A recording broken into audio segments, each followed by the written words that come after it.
Good morning students. 7th class आपका दूसरा part चल रहा है साइंस में। और दूसरा पार्ट आपको पता है कि जंतुओं में पोषण है।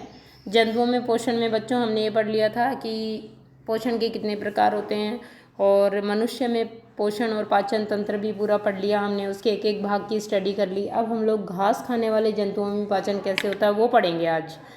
क्या आपने गाय भैंस तथा घास खाने वाले यानी शाकाहारी अन्य जंतुओं को देखा? सबने देखा है, बेसिकली सब देखते हैं। और आपने ये भी देखा होगा कि गाय भैंस को देखा करो बच्चों, बेटा जब भी वो बैठे रहते हैं, जब वो नहीं खा रहे होते तब भी वो अपने मुंह को चलाते रहते हैं, यानी जुगाली करते रहते हैं, चबाते रहते हैं कुछ भी।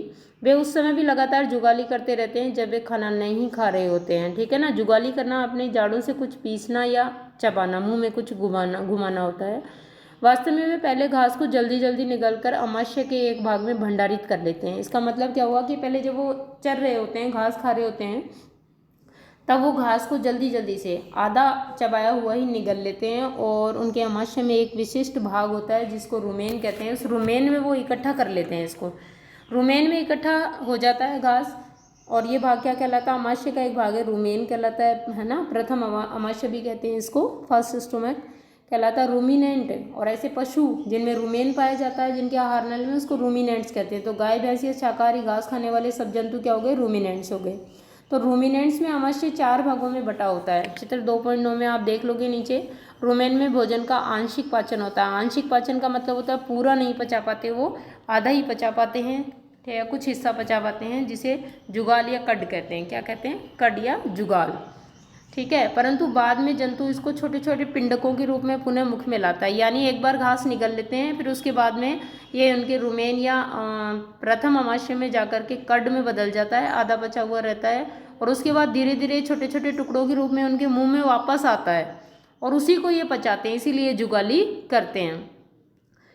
छोटे छोटे पिंडकों के रूप में पुनः मुख में आ जाता है, तो उसी को पचाने के लिए अपना मुंह चलाते हैं, अपनी जाड़ दांत चलाते हैं, तथा जिसे वह चबाता रहता है। इस प्रक्रम को रोमंथन कहते हैं। क्या कहते हैं?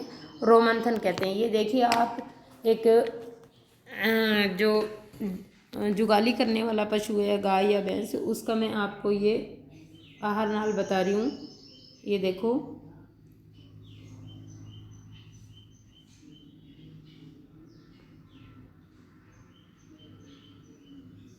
ये है, ठीक है। और ये वाला जो भाग है इसका, ये जो है ये रुमेन है, ठीक।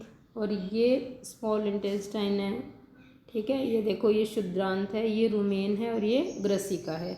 यहाँ से भोजन एंटर होता है, और यहाँ से एंटर होने के बाद में रुमेन में आता है, और फिर शुद्रांत में। तो ये रुमेन में एकत्रित कर लेते हैं, और वापस मुंह में जाता है इनके, और उसको चबाते रहते हैं, जुगाली करते रहते हैं। अंधनाल, अमाशय, बृहदांत्र, ये चित्र यहाँ से आप बनाना, इसके विभिन्न भागों को भी बनाना। अब देखिए, जुगाली करना कहते हैं तथा ऐसे जंतु रूमिनेंट्स अथवा रोमंथी कहलाते हैं। क्या कहते हैं? जिसमें रुमेन पाया जाता है ना, उनको रूमिनेंट्स या रोमंथी कहते हैं।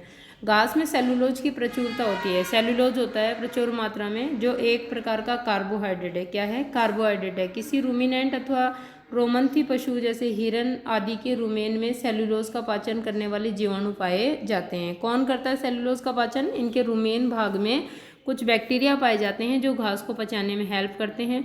बहुत से जंतु एवं मानव सेलुलोज का पाचन नहीं कर पाते, यानी हम लोग जो है सेलुलोज को नहीं पचा पाते। हम लोग केवल प्रोटीन को पचाने वाला ही सिस्टम है हमारे पास में, तो सेलुलोज का पाचन हम लोग नहीं कर सकते हैं।